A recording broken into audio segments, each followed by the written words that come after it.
Ce que je fais avec le casque de réalité, c'était pour faire des crêpes en réalité augmentée. Et ça t'apprenait comment faire des crêpes, pour faire les ingrédients, C'était en vrai ou c'était en faux alors?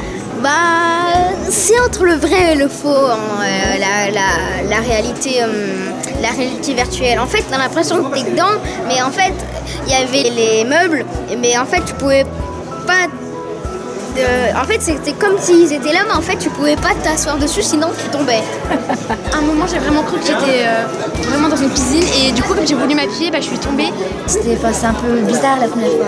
Est-ce que tu penses que ça peut permettre d'apprendre des choses? Je pense. Enfin, ça dépend. Pour les handicapés, je pense. Pour ceux qui ont un handicap, je pense que c'est bien. En plus, à un moment, elle a commencé à s'énerver parce qu'elle n'arrivait pas à retourner sa crêpe. Qu'est-ce qui t'a plu?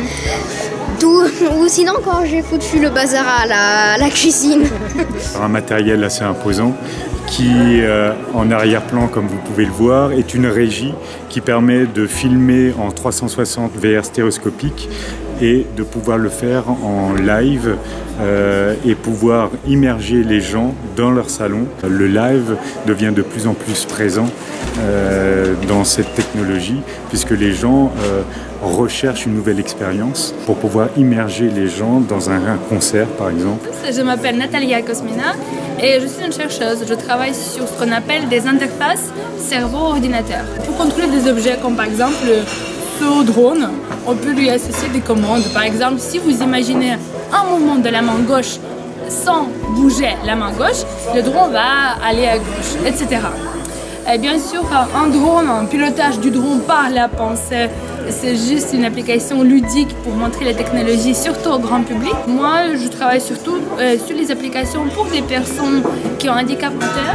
Il y a pas mal d'applications aussi qui sont basées sur des voitures autonomes, sur un vrai pilotage, sur tout ce qui est attention, méditation, etc. Aujourd'hui, la plupart des clients ils montent leur projet sur un écran traditionnel.